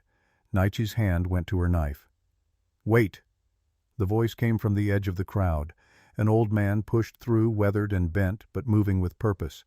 He wore a dusty cavalry uniform, brass buttons tarnished with age, sergeant's stripes faded nearly to nothing. "Sergeant Morrison?" Wade's voice held surprise. "Captain Wade?"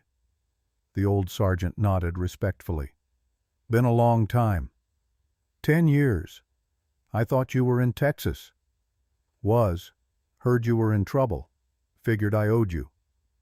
Morrison turned to Clayton. "You're making a mistake, Sheriff. Who are you?" "Name's Morrison. Served with Captain Wade in the campaigns of 76 and 77. Was present at the court-martial of Captain Marcus Hale. And I've got the records you're going to want to see." He pulled a leather satchel from his shoulder, opened it, and extracted several official-looking documents. "Took me 3 weeks to track these down. Had to call in favors from here to Fort Bowie. But I got them." Wade took the papers, scanned them quickly.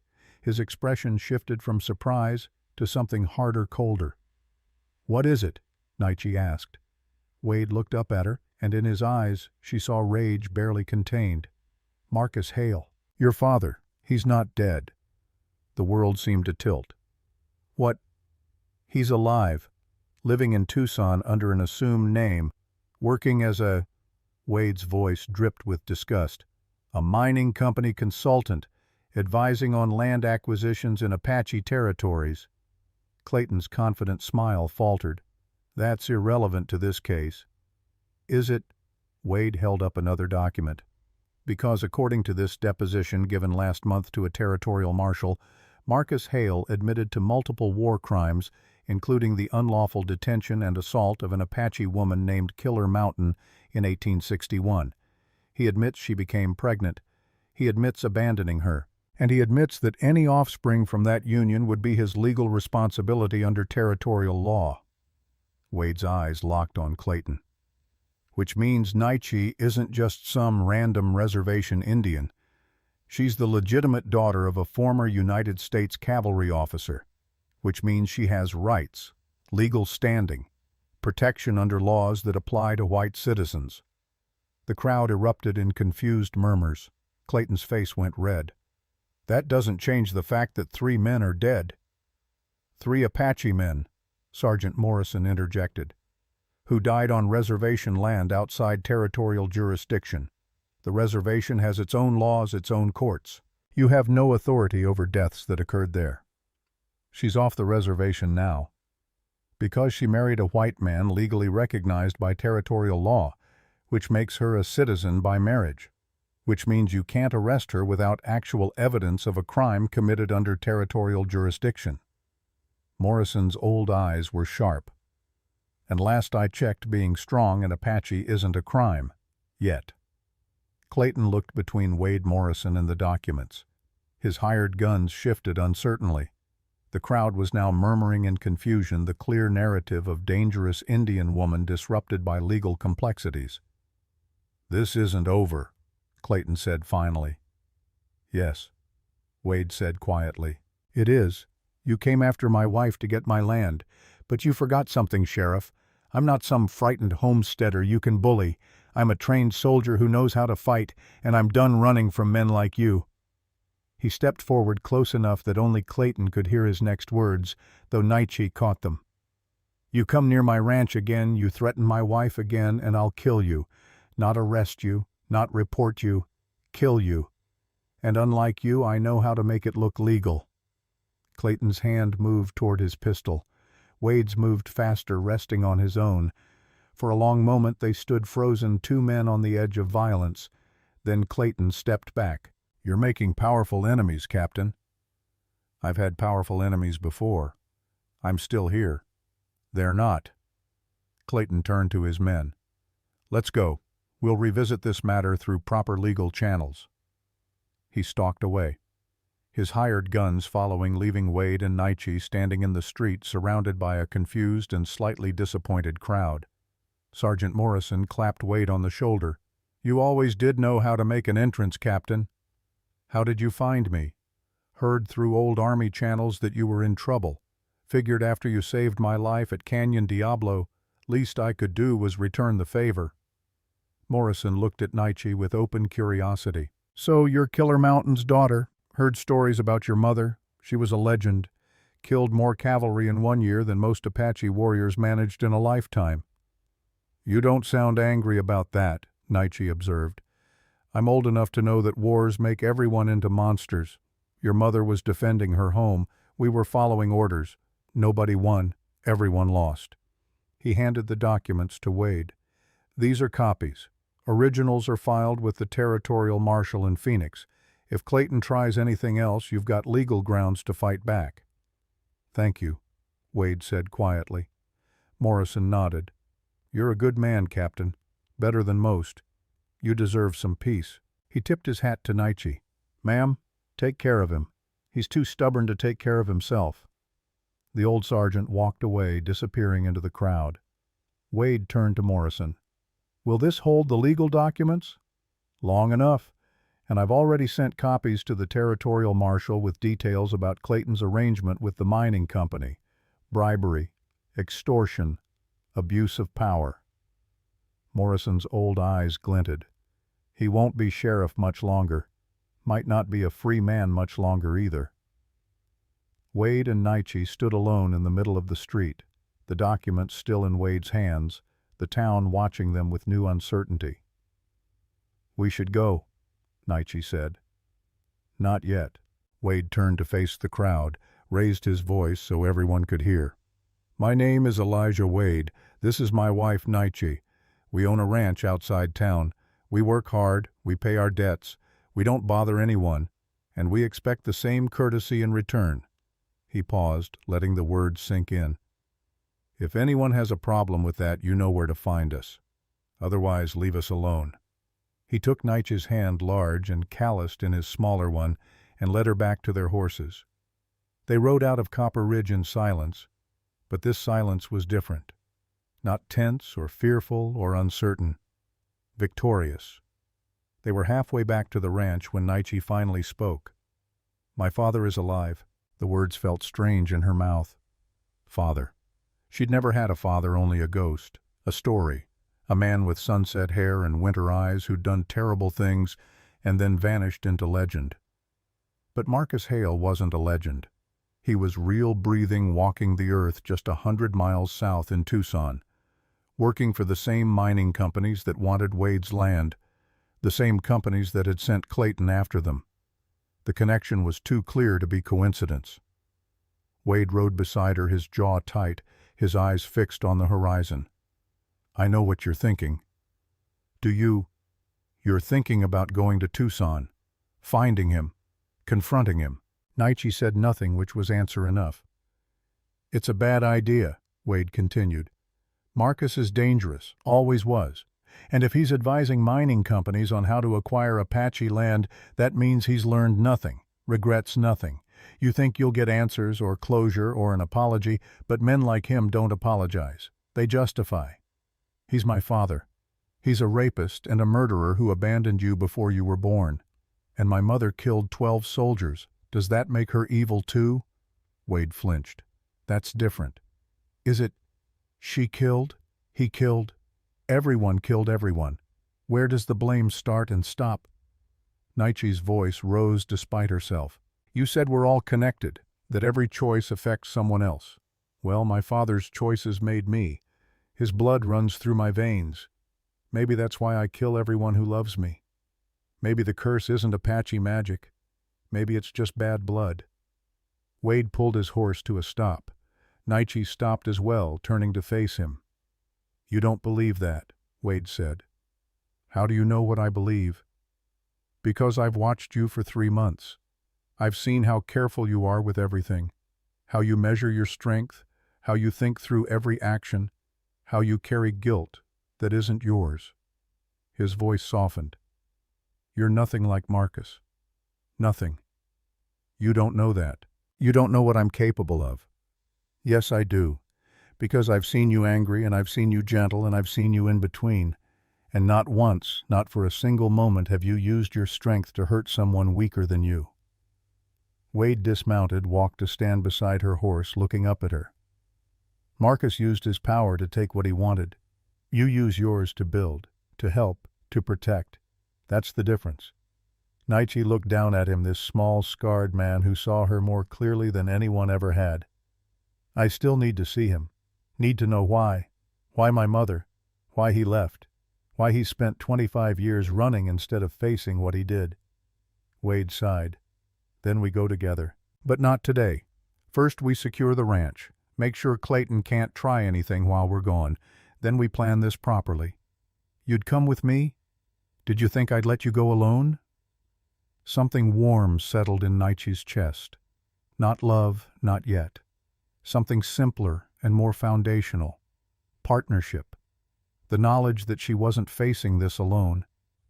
They reached the ranch as afternoon shadows stretched long across the valley.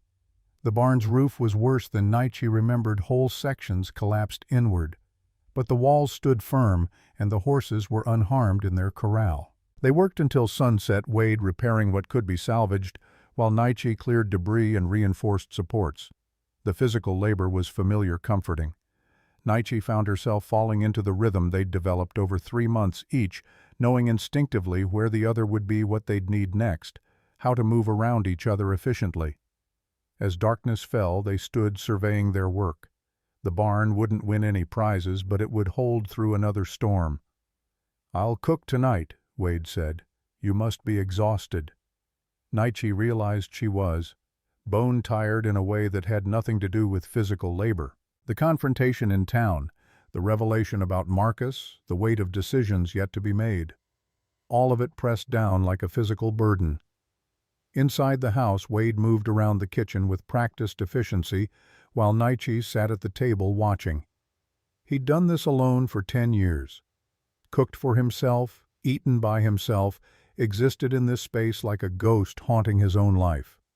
But tonight was different. Tonight he hummed while he worked an old cavalry tune Nietzsche didn't recognize. Tonight he set 2 plates on the table instead of 1. Tonight he looked alive instead of just going through the motions of living. They ate in comfortable silence. Outside, the desert settled into its nightly chorus of coyotes and crickets and wind through dry grass. "Tell me about her," Wade said suddenly. "Your mother. Not how she died. How you imagine she lived." Nietzsche was quiet for a moment, thinking. White Crow says she was fierce, that she could track a deer for 3 days without rest, that she could shoot an arrow through a man's heart from 100 paces, that she laughed when she fought because battle made her feel alive. Sounds like you? I've never laughed in a fight. Maybe you haven't had the right fight yet. Wade leaned back in his chair. What else? She had a sister, younger, soft where Killer Mountain was hard. The sister died in the Black River raid. That's why my mother fought so fiercely. She was trying to save the only family she had left. And failed. Everyone failed that day.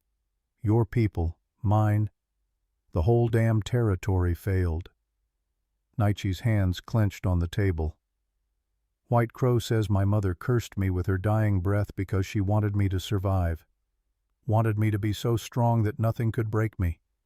But she didn't understand that strength can be its own prison. Wade reached across the table, covered one of her massive hands with his smaller one.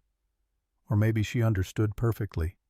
Maybe she knew the world would try to break you 1,000 different ways. So she made sure you'd be strong enough to survive it all. Even if that strength meant I'd always be alone. You're not alone now. Nietzsche looked at their joined hands. 3 husbands died, Wade. 3 good men who wanted me, who tried to love me. What makes you different? I'm not trying to love you. The words hit like a physical blow. Nietzsche tried to pull her hand away, but Wade held firm. I'm not trying, he repeated. I'm just doing it. There's a difference. His gray eyes were steady, sure.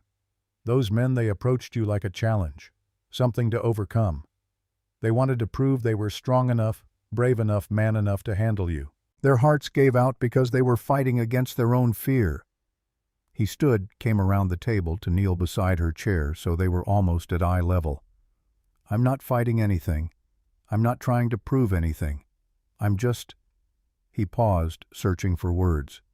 I'm just grateful. Every morning I wake up and you're still here. Every day we work side by side.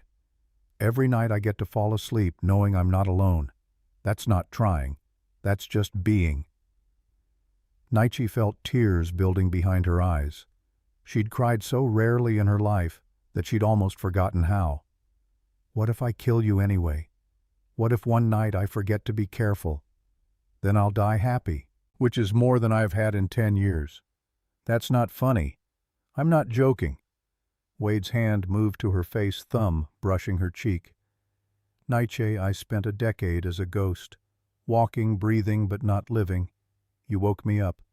Even if it kills me, at least I'll have been alive first. The tears spilled over. Nietzsche, who'd buried 3 husbands dry-eyed, who'd survived cursing and fear and isolation without breaking, cried. Wade pulled her down to him, wrapped his arms around her as best he could given their size difference, and just held her while she shook with sobs that seemed to come from somewhere deep and primal. I don't want to kill you, she whispered against his shoulder. I know. I don't want to be alone again. You won't be. You can't promise that. No, but I can promise that whatever time we have, I'll spend it living instead of dying. And that's something. They stayed like that until Nietzsche's tears dried, until her breathing steadied, until the fear loosened its grip just enough to let something else in. Hope. Dangerous, terrifying, necessary hope. That night they made love slowly, carefully. Wade mapping every inch of Naichi's body like he was memorizing something precious. She let him let herself be vulnerable in a way she'd never allowed before. Let herself stop measuring her strength and simply feel. The old sergeant walked away, disappearing into the crowd. Wade caught Morrison's arm before he could leave entirely. "Will this hold the legal documents?" Morrison turned back, his weathered face serious. "Long enough, and I've already sent copies to the territorial marshal in Phoenix with details about Clayton's arrangement with the mining company. Bribery, extortion, abuse of power." The old soldier's eyes glinted with satisfaction. "He won't be sheriff much longer. Might not be a free man much longer either. How long do we have before he retaliates? He won't. Man like Clayton, he's smart enough to know when he's beaten. He'll slink back to whatever hole the mining company crawled out of, collect his pay, and disappear. Cowards always do." Morrison clapped Wade on the shoulder one final time. "You did good, Captain. Your wife, too. Takes courage to stand in front of a mob and claim your rights." Then he truly walked away, his cavalry posture still visible despite his age. Wade and Naichi stood alone in the middle of the street, the documents still in Wade's hands, the town watching them with new uncertainty. "We should go," Naichi said. And in the morning, when dawn light filtered through the bedroom window, Wade was still breathing, still alive, still holding her like she was something miraculous instead of monstrous. 2 weeks passed in a rhythm that felt almost normal. They worked the ranch, repaired the barn, fully rebuilt. The irrigation system broke 2 new horses that Wade had purchased from a trader passing through. They ate meals together, read together in the evening, slept tangled in each other in a bed that groaned but held under their combined weight. The town left them alone. Clayton had retreated, though Wade knew it was temporary. Men like Clayton didn't give up. They just changed tactics. But for 2 weeks, they had peace. Then the letter came. Wade returned from town with supplies and a single-envelope official seal from the territorial marshal's office. He handed it to Naichi without opening it. "It's addressed to you, Mrs. Naichi Wade." She stared at her name written in formal script. Mrs. Wade. Still strange. Still unreal. Inside the letter was brief and direct. "To Mrs. Naichi Wade. In the matter of your inquiry regarding Captain Marcus Hale, we have located the individual in question residing in Tucson, Arizona Territory.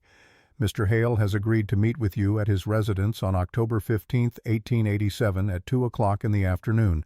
Please confirm your attendance by return post. Respectfully, Marshal William Dawson. October 15th, 3 days away." Naichi looked up at Wade, who'd been reading over her shoulder. "You wrote to them. You arranged this. I thought you deserved answers, even if they're not the ones you want to hear. You should have asked me first. Would you have said yes?" Naichi was quiet. No. She would have found reasons to delay, to avoid, to let Marcus Hale remain a ghost, instead of confronting him as a real, fallible, aging man. "We don't have to go," Wade said. "You can throw that letter in the fire, and we'll never speak of it again." But even as he said it, they both knew that wasn't true. The question would always hang between them. Who was Marcus Hale? What would he say? Could Naichi look into the eyes of the man who'd raped her mother and see anything besides a monster? "We go," Naichi said finally, "but we go prepared for this to be ugly." They left the next morning, taking 3 days to ride south toward Tucson.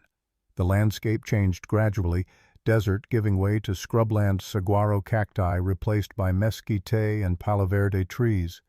They camped at night under stars so bright they seemed close enough to touch. On the second night, huddled near a small fire, Wade asked the question Naichi had been dreading. "What will you do if he apologizes?" "He won't." "But if he does?" Naichi stared into the flames. "I don't know. What's an apology worth after 25 years? After a lifetime of carrying his crime in my blood? Maybe nothing, maybe everything. Depends on whether it's real or just words. And if it's not real, if he justifies what he did, makes excuses, then we leave, and you'll know that you're nothing like him, which might be answer enough." The third day brought them to Tucson, a town 3 times the size of Copper Ridge, with actual streets and brick buildings and a railroad station that promised connection to the wider world. Naichi felt exposed here too, visible among the crowds of miners and merchants and cowboys who stared at the giant Apache woman riding beside a white man. Marcus Hale's residence sat on the outskirts of town, a modest adobe house with a well-tended garden and a view of the mountains. Nothing about it suggested the home of a war criminal. It looked ordinary, peaceful, disappointingly normal. They tied their horses to a rail out front. Naichi's hands were shaking. Wade noticed, took one of her massive hands in both of his. "You don't have to do this." "Yes, I do." "Then I'm with you.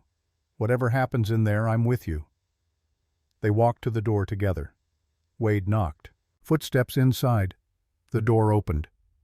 Marcus Hale stood before them and Naichi felt the world tilt. He was old. That was her first thought. Not the vigorous cavalry officer of her imagination, but a man approaching 60, though he looked older, worn down by disease and guilt. Hair gone completely white, shoulders stooped, one leg clearly weaker than the other. He leaned on a cane carved from dark wood. But his eyes, winter sky, pale blue-gray, exactly like Naichi's own. He looked at her for a long moment, then quietly, "You have your mother's face, but my eyes. You have no right to claim anything about me." Naichi said, her voice harder than she intended. "No, I don't." Marcus stepped back from the door. "But you came all this way. Might as well come inside." The house was sparse but comfortable. A single room serving as living space, kitchen, and bedroom. Books lined one wall. A desk covered in papers and maps. The tools of a man who worked with his mind now instead of his body. Marcus gestured to chairs, but Naichi remained standing. Wade positioned himself between her and Marcus' hand resting casually near his pistol. "You look well, Elijah," Marcus said. "Heard you testified against me. Cost me everything." "You cost yourself everything," Wade replied coldly. "I just made sure there were consequences." Marcus smiled without humor. "Fair enough." He turned to Naichi. "I'm guessing you have questions." "Why?" Naichi's voice cracked slightly. "Why my mother? Why that way?" Marcus was quiet for a long moment. When he spoke, his voice was tired, empty of emotion. "Because I could. Because she was beautiful and fierce, and I wanted to break something that strong. Because I was 28 years old, and thought I was a god because I wore a uniform and carried a gun." He paused. "Because I was a monster who believed the lies we told ourselves about civilizing savages. That's not a reason. That's an excuse. You're right. There is no reason. Just choices I made that I can't unmake." Marcus moved to the window, stared out at nothing. "I didn't know she was pregnant. If I had, I would have—" He stopped. "Would have what?" Naichi demanded. "Kept her married, her claimed me as your daughter." "I don't know, probably not. I was a coward then. Still am, I suppose. Why did you agree to see me?" Marcus turned back to face her. "Because I'm dying. Cancer. The doctor gives me 6 months, maybe less. And I thought—" He laughed bitterly. "I thought maybe if I could see what became of Killer Mountain's child, maybe I could face my death knowing I'd created something besides pain." "I killed 3 husbands," Naichi said flatly. "I'm cursed, feared, hated. Is that the legacy you wanted?" "No." Marcus's voice broke. "God, no." "Then what did you want?" "I wanted to tell you I'm sorry. That if I could go back and change everything, I would. That your mother deserved better. That you deserved better. That I've spent 25 years trying to atone and knowing it'll never be enough." "You're right," Naichi said. "It's not enough. Sorry doesn't undo what you did. Doesn't give me back the mother who died because of you. Doesn't erase 25 years of being called cursed because of your blood." Marcus nodded slowly. "I know. Then why am I here? What do you want from me? Forgiveness? Absolution? Permission to die in peace?" Marcus met her eyes directly. "I want you to know that whatever curse you think you carry, it didn't come from me. Your mother was extraordinary. Strong, brave, unbreakable. That's what you inherited. Not my violence, not my weakness. Her strength. Her strength killed her. No, I killed her. By taking away her freedom, by violating her, by leaving her to face the consequences alone. But you— Marcus took a step closer. You survived. Against all odds, in a world that wanted you dead or broken or defeated, you survived. That's not a curse. That's a testament to her spirit living in you. Nietzsche felt something crack inside her chest. Not breaking. Opening. I don't forgive you, she said. I don't deserve your forgiveness. But I'm done letting your choices define me. Done carrying your guilt and my mother's pain and everyone's fear. She straightened to her full height. My name is Nietzsche. I'm the daughter of Killer Mountain. I'm the wife of Elijah Wade. I'm the strongest person most people will ever meet. And that's not a curse. That's just who I am. Marcus's eyes glistened. She would be proud of you. I know. Wade spoke for the first time since entering. We're leaving now. You wanted to see her. You have. Don't contact us again. Marcus nodded. There's one more thing. The mining companies. They're using me to identify Apache land for acquisition. I've been giving them false information, sending them to worthless claims. It's not much, but it's the only way I know to fight back against what I helped create. Why tell us this? Wade asked suspiciously. Because Clayton works for them, and they won't stop coming after your ranch. But if you know what they're really after— Marcus pulled a map from his desk marked with X's and notations. There's silver under your land. A lot of it. That's why they want you gone. Wade took the map, studied it. How do I know this is real? You don't. But I've got nothing left to lie about. I'm dying. You two are the only thing resembling family I have left in this world, even if you hate me. And maybe, just maybe, this one act of honesty can balance the scale a fraction. Nietzsche looked at the old broken man who was her father, saw the disease eating him from inside, saw the genuine regret in eyes that mirrored her own. I hope you die in pain, she said quietly, but I also hope you find whatever peace you think you deserve. She turned and walked out, Wade following close behind. Outside, the afternoon sun was bright and merciless.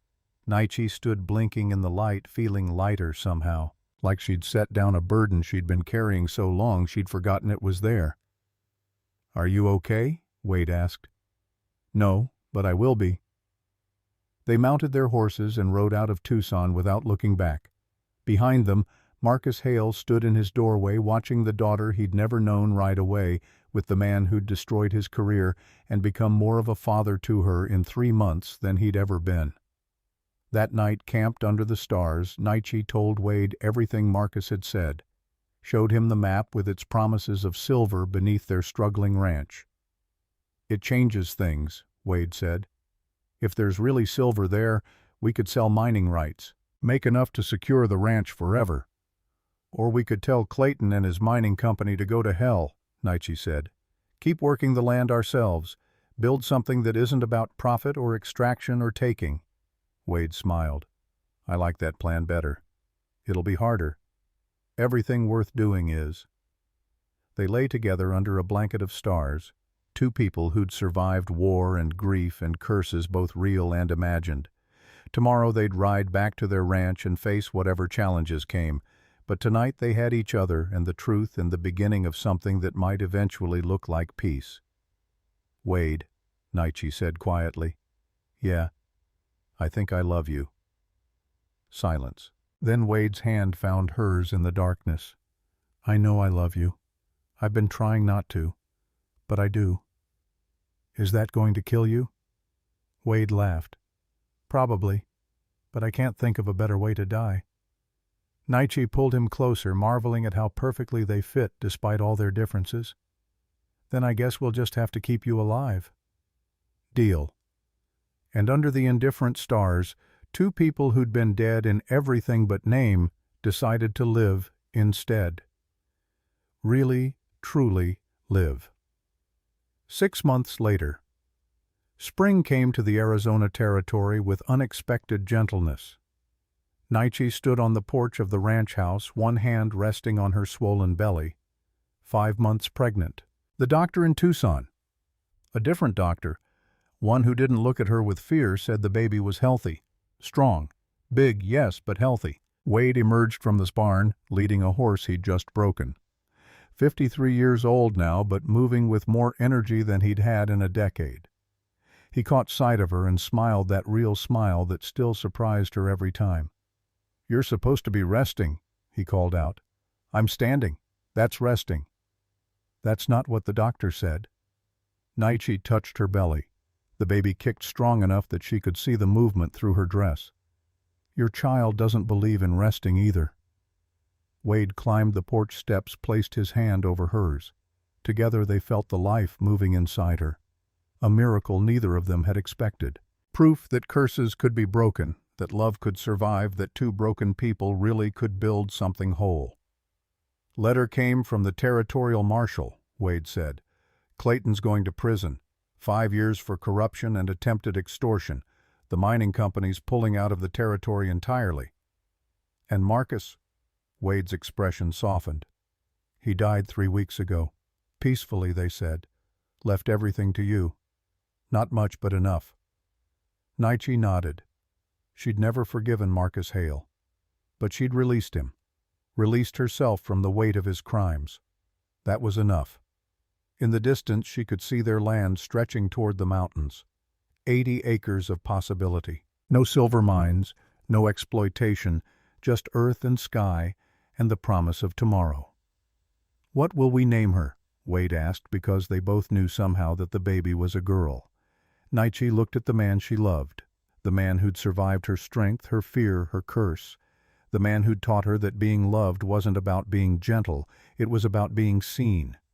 "Sarah," she said, "after your first wife, because she would want you to be happy, and because this baby deserves to carry a name that means hope, not fear."